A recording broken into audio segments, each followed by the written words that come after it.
Okay, bismillahirrahmanirrahim. Assalamualaikum warahmatullahi wabarakatuh. Okay, before we starting the discussion today, allow us to ask for permission to Mr. Imran to explain the material that our group has discussed before. And we say thank you to our friends who have seen and also listened to this video. Hopeful our learning today can be useful. And this day we can discuss about guidance and counseling. Okay, in this discussion we use reference from the book Guidance and Counseling edited by Kulwinder Pal, and you can see this cover from the book Guidance and Counseling in this slide. Okay,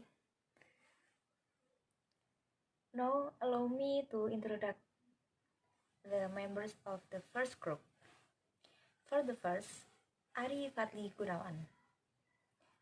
He is come from Bali, and you can call Ari. And also Ade Irma, she is come from Ngawi. You can call Ade. And last, Ana Amiratul Maula, you can call Mela. I come from Jombang. Okay, now we can discuss about guidance and counseling. For the first material, we can discuss about basic of concept guidance and counseling. There are the meaning of guidance, objective, function, and principle. The second material, we can discuss about foundation of guidance and counseling. There are psychological, educational, science, and technology foundation. And the last material, we can discuss about development of guidance and counseling. Jadi, pada kesempatan kali ini kita akan membahas yaitu mengenai bimbingan dan konseling. Nah, yang mana meliputi yang pertama pengertian bimbingan, yang kedua tujuan apa itu tujuan bimbingan, yang ketiga yaitu mengenai fungsinya bimbingan, dan yang keempat mengenai prinsip bimbingan itu sendiri. Nah, pembahasan yang kedua yaitu mengenai landasan bimbingan dan konseling yang meliputi landasan psikologi, landasan pendidikan, landasan sosial budaya, landasan agama, dan landasan iptek gitu. Nah, pembahasan yang terakhir yaitu mengenai perkembangan bimbingan dan juga konseling. Kurang lebih seperti itu pembahasan yang akan kita bahas hari ini. For the first, we can discuss about basic concept of guidance and counseling. There are what is the meaning of guidance, and also what is the goals of the guidance, and what is the function of guidance, and also what are the principles of guidance. Oke,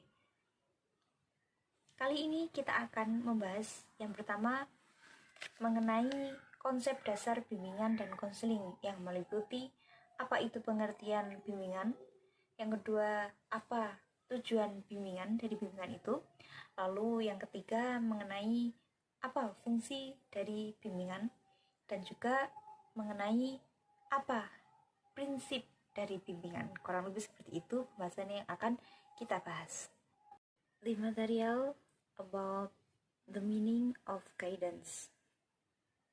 In this slide, for the first, the guidance is help, assistance, and suggestion for progress to and showing the way.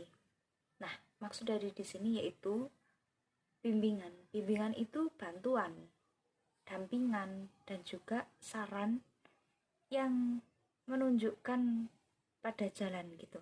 Maksudnya gini, yang namanya orang butuh bimbingan pasti butuh arahan. Kurang lebih seperti itu. And the second, guidance is accept as individualist, help through the guidance, and individual person development is provide a direction and not the group. Hence, it is a process of individualized assistance. Oke, maksud dari bimbingan di sini yaitu bimbingan itu diterima melalui bantuan pribadi. Nah, maksudnya di sini itu melalui bimbingan pengembangan pribadi, individual itu diberikan arahan dan bukan kelompok. Oleh karena itu, prosesnya itu dinamakan bantuan individual, kurang lebih seperti itu. Oke. Guidance as a specialized service whose primary concern is with the individual and to help them to solve their problems and take appropriate education in their choice point. Nah, maksud di sini yaitu bimbingan itu sebagai layanan khusus yang mana utamanya terdapat pada individu dan membantu mereka untuk memecahkan masalah dan juga mengambil keputusan yang tepat dalam pilihan mereka. The second material we can discuss about what is the goals of guidance. Okay, the goals of guidance for the first, providing the psychological support. Second, adjustment and research provision. Third, problem solving and decision making. Fourth, proving personal effectiveness. Fifth, insight and understanding. Sixth, self-actualization. Seven, achievement of positive mental health. Nah, the chief aim of this process is to assist in the development of an individual, keeping in view the social needs. Guidance is a process. Here, it is important to point out the process of guidance never ceases. The process of guidance is related to life. This guidance contributes formally or informally to life. Oke, sekarang kita membahas mengenai tujuan bimbingan. Yang pertama, tujuan bimbingan itu memberikan dukungan psikologis. Yang kedua, penyesuaian dan penyediaan sumber daya. Yang ketiga, pemecahan masalah dan juga pengambilan keputusan. Yang keempat, meningkatkan efektivitas pribadi, wawasan, dan pemahaman, serta aktualisasi diri tercapainya kesehatan mental yang positif. Jadi, tujuan utama di sini yaitu untuk membantu perkembangan individu, akan tetapi tetap memperhatikan kebutuhan sosialnya. Nah, yang namanya bimbingan itu kan sebuah proses, yang mana penting untuk menunjukkan bahwa proses bimbingan itu tidak akan berhenti. Proses bimbingan itu berkaitan dengan kehidupan, dan bimbingan itu memberikan kontribusi baik formal maupun informal dalam kehidupan. Next, we discuss about the function of guidance. According to Dewata Ketul Soekardi, the function of guidance there are, for the first, comprehension function. The second, prevention function. Third, hatching function. Fourth, maintenance and development function. Jadi begini, mengenai fungsi yang pertama yaitu fungsi pemahaman. Nah, fungsi di sini itu fungsi bimbingan dan konseling yang akan menghasilkan pemahaman tentang sesuatu oleh pihak-pihak tertentu yang mana sesuai dengan kepentingan pengembangan peserta didik. Nah, yang kedua yaitu fungsi pencegahan. Fungsi pencegahan di sini itu fungsi bimbingan dan konseling yang mana akan menghasilkan terhindarnya peserta didik itu dari berbagai permasalahan yang mungkin nanti akan timbul gitu. Yang ketiga, fungsi pengetasan. Fungsi bimbingan dan konseling ini itu yang akan menghasilkan atau teratasinya berbagai macam permasalahan yang dialami oleh peserta didik. Nah, yang keempat yaitu fungsi pemeliharaan dan pengembangannya. Nah, fungsi bimbingan dan konselingnya akan menghasilkan terpelihara dan perkembangannya sebagai potensi positif peserta didik dalam rangka pengembangan dirinya secara mantap dan juga berkelanjutan. Itu mengenai sekilas yaitu fungsi dari bimbingan dan juga konseling. Now we can discuss about the principle of guidance in order to organize a guidance program successfully. It is essential to understand the principle along with the meaning of guidance upon which the guidance process is based. Nah, the principle convincing to all that are for the first study of an individual of evaluation. Second, yaitu evaluation of guidance program. Third, responsibility of skilled workers. Fourth, responsibility of teacher and principle of headmaster. So, advantage of guidance. Next, guidance by a trained person. Next, flexible program of guidance and related to every aspect of life, cooperation among related person, and preference to the all-round development. Oke, di sini kita akan membahas yaitu mengenai prinsip-prinsip dari bimbingan dan juga konseling. Nah, prinsip dari bimbingan konseling ini untuk menyelenggarakan program bimbingan dengan sukses. Maka dari itu pentingnya untuk memahami prinsip-prinsip beserta arti bimbingan yang akan menjadi dasar proses bimbingan. Nah, prinsip itu meliputi apa aja? Yang pertama, mengenai studi tentang individu dan evaluasi. Yang kedua, evaluasi program bimbingan. Nah, yang ketiga, tanggung jawab pekerja terampil. Yang keempat, tanggung jawab guru dan kepala sekolah. Yang kelima, keuntungan dari bimbingan. Nah, yang keenam, dibimbing oleh orang yang sudah terlatih gitu. Nah, yang ketujuh, program bimbingan itu fleksibel dan terkait dengan setiap aspek kehidupan yang mana kerjasama antar pihak yang terkait gitu. Selanjutnya yaitu preferensi untuk pengembangan. Nah, perlu banget kita itu mengetahui prinsip suatu bimbingan. Kenapa? Karena itu merupakan dasar gitu dari sebuah bimbingan. Kurang lebih seperti itu. Prinsip selanjutnya yaitu mengenai guidance according to the stage, help in achieving useful objectives, continuous process, attitude of guidance. So guidance for all, guidance is a lifelong process, and acceptance of the worth of the individual. And the next principle, guidance should be based on the objective analysis of data. Importance should be given of individual difference, and last, consider most of the individuals as normal person. Prinsip selanjutnya mengenai bimbingan dan konseling itu yaitu bimbingan itu harus sesuai tahapan, membantu dalam mencapai tujuan yang bermanfaat, dan prosesnya itu yang berkelanjutan gitu. Jadi bimbingan itu kan proses seumur hidup. Penerimaan nilai individu, panduan itu harus didasarkan pada analisis data yang objektif. Nah, pentingnya harus dibedakan pada perbedaan individu. Dan yang terakhir yaitu anggapan sebagian besar individu itu sebagai orang normal. Nah, perlu banget kita mengetahui prinsip-prinsip dasar, prinsip-prinsip dalam bimbingan dan konseling karena itu merupakan sebuah dasar dari bimbingan dan konseling. Sebelum masuk ke dalam materi pembahasan, di sini saya akan menyampaikan dua rumusan masalah yang akan menjadi pokok materi pada pembahasan kali ini. Nah, rumusan masalah yang pertama yaitu mengenai bagaimana perkembangan bimbingan dan konseling di Amerika.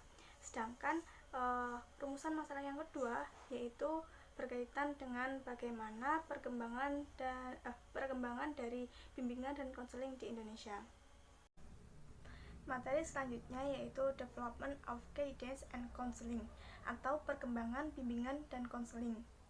Dalam video kali ini akan dijelaskan tentang perkembangan bimbingan dan konseling di Amerika dan perkembangan bimbingan dan konseling di Indonesia. Pembahasan yang pertama yaitu Development of Guidance and Counseling in America.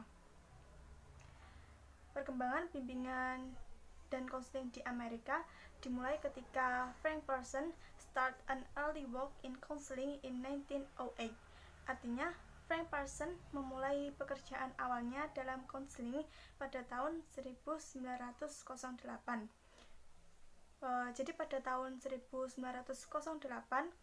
Frank Parsons memulai pekerjaan awalnya dalam bimbingan dan konseling karena dia sangat peduli dengan penempatan kerja dan pilihan pekerjaan.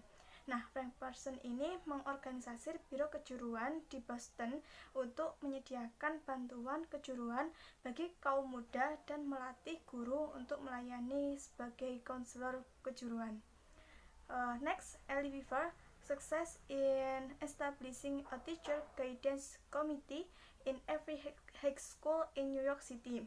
Artinya, Elie Weaver berhasil mendirikan bimbingan guru komite di setiap sekolah menengah di kota New York. Jadi, selain Frank Parsons, ada Elie Weaver yang juga berhasil mendirikan bimbingan guru komite di setiap sekolah menengah di kota New York. Komite ini bekerja secara aktif untuk membantu kaum muda dalam menemukan kemampuan mereka dan belajar bagaimana menggunakan bakat tersebut untuk mendapatkan pekerjaan yang paling tepat. Organisasi program bimbingan dan konseling mulai muncul dengan frekuensi yang meningkat di sekolah menengah, yaitu pada awal tahun 1920-an. After that, in the 1960s, one of the most important development for the school counseling and guidance movement was the statement of policy for secondary school counselor. Artinya, pada tahun 1960, salah satu perkembangan yang paling penting dalam dunia konseling sekolah dan gerakan bimbingan adalah pernyataan kebijakan untuk sekolah menengah konselor. Jadi, pada tahun 1960 ada salah satu perkembangan yang paling penting bagi konseling sekolah dan gerakan bimbingan, yaitu pernyataan kebijakan untuk sekolah menengah konselor atau American School Counselor Association pada tahun 1964 yang kemudian dikembangkan dan disetujui sebagai pernyataan kebijakan resmi oleh American School Association Counselor. The last, during the early 1980s, number of development influenced counselor in school and other setting. Selama awal tahun 1980-an, sejumlah perkembangan mempengaruhi konselor di sekolah dan pengaturan lainnya. Jadi pada awal tahun 1980-an, ada sejumlah perkembangan yang mempengaruhi beberapa pengaturan, di antaranya yaitu Asosiasi Personalia dan Bimbingan Amerika secara resmi mengubah namanya menjadi American Association for Counseling and Development pada tahun 1983 dan selanjutnya pada tahun 1992 American Association for Counseling and Development kembali merubah namanya menjadi American Association Counseling. Next, development of guidance and counseling in Indonesia atau perkembangan bimbingan dan konseling di Indonesia. Perkembangan bimbingan dan konseling di Indonesia terbagi menjadi beberapa periode, yaitu diantaranya first period, the development of guidance and counseling in Indonesia at the beginning of the formation aims to be able to realize the ideal of the Indonesian people so as to eradicate illiteracy and educate the national life. Pada periode pertama, pembentukan pengembangan bimbingan dan konseling di Indonesia bertujuan untuk mewujudkan cita-cita bangsa sehingga dapat memberantas buta huruf dan mencerdaskan kehidupan bangsa. Jadi pada awalnya pembentukan bimbingan dan konseling di Indonesia bertujuan khusus untuk memberantas buta huruf dan mencerdaskan kehidupan bangsa. Namun pada saat itu staf profesional masih belum berkembang. Permasalahan serius yang dihadapi dalam pendidikan di Indonesia adalah rendahnya kualitas pendidikan di Indonesia dalam berbagai jenjang pendidikan. Berbagai upaya perlu dilakukan oleh pemerintah untuk mengatasi segala kemungkinan permasalahan yang akan muncul dalam pendidikan di Indonesia. Oleh karena itu, pada sekitar tahun 1950 sampai 1960, Departemen Pendidikan melakukan studi banding di Amerika, dan di sana ditemukan bahwa di setiap sekolah terdapat layanan konseling yang ditangani oleh konselor. Kemudian setelah kembali ke Indonesia, hal tersebut tertuang dalam kurikulum pendidikan nasional. Pada awal perkembangannya, bimbingan konseling diselenggarakan dengan pola yang tidak jelas. Nah, proses pelaksanaan bimbingan konseling pun masih belum terarah dan tidak terstruktur. Hal ini kemudian berdampak pada citra buruk dari bimbingan konseling itu sendiri. Nah, mulai muncul persepsi atau pandangan negatif terhadap pelaksanaan bimbingan konseling di Indonesia. Berbagai kritik muncul sebagai bentuk kekecewaan atas kinerja guru pembimbing. Second period, guidance and counseling have begun, especially by educators who have studied abroad, with the opening of the Guidance and Counseling Department in UPI Bandung in 1963. Pada periode kedua, bimbingan dan konseling telah dimulai kembali, terutama oleh para pendidik yang pernah belajar di luar negeri. Hal ini ditandai dengan membuka jurusan bimbingan dan konseling di UPI Bandung pada tahun 1963. Jadi di tahun-tahun selanjutnya, bimbingan dan konseling di Indonesia mulai kembali bangkit oleh para pendidik yang pernah belajar di luar negeri. Hal ini ditandai dengan membuka jurusan bimbingan dan konseling di UPI Bandung. Pembukaan jurusan ini menandai dimulainya periode kedua yang secara tidak langsung memperkenalkan bimbingan dan konseling kepada khalayak luar, masyarakat, akademisi, dan lembaga pendidikan lainnya. Third period. During this period, the 1975 curriculum for elementary school to senior high school was implemented by integration BP service for students. Artinya, pada periode ketiga, kurikulum 1975 untuk sekolah dasar hingga sekolah menengah atas dilaksanakan dengan mengintegrasikan layanan BP bagi siswa. Jadi, selama periode ketiga, kurikulum 1975 untuk siswa sekolah dilaksanakan dengan mengintegrasikan layanan BP bagi siswa. Pada tahun ini dibentuk organisasi profesi BP dengan nama IPBI atau Ikatan Perwira Pembimbing Indonesia. Periode ketiga ini ditandai dengan diperkenalkannya kurikulum 1984 yang berfokus pada bimbingan karir. Selama periode ini juga muncul beberapa permasalahan, seperti yang pertama, perkembangan miskonsepsi, yaitu mengidentifikasi bimbingan karir atau BK dengan BP, sehingga muncul istilah BP atau BK.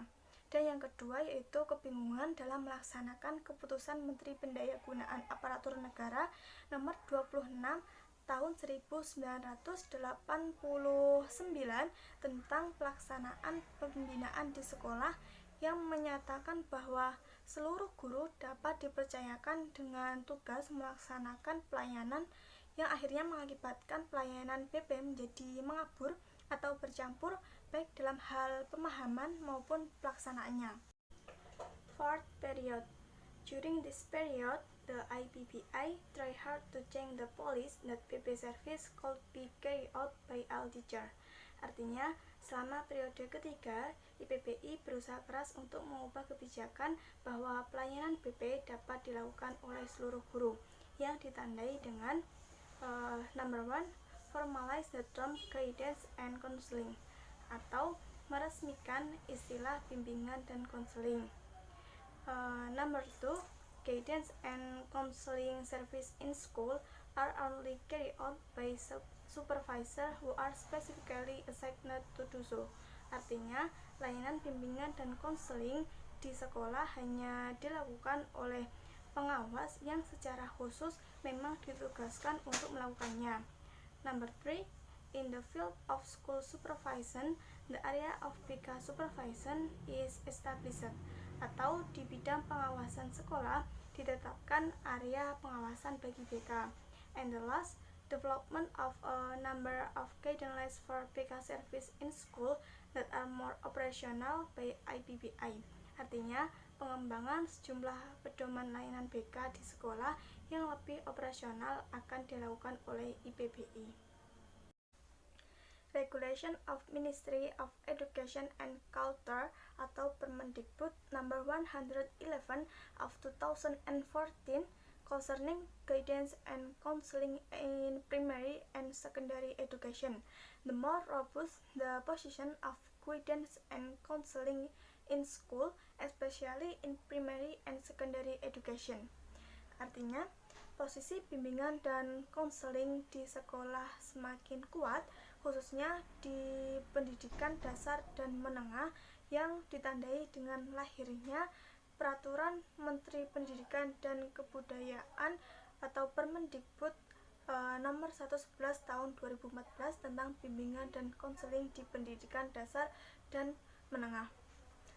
Jadi di tahun-tahun selanjutnya posisi bimbingan dan konseling di sekolah itu semakin kuat dikarenakan lahirnya Peraturan Menteri Pendidikan dan Kebudayaan atau Permendikbud yaitu nomor 111 tahun 2014 tentang bimbingan dan konseling di pendidikan dasar dan menengah.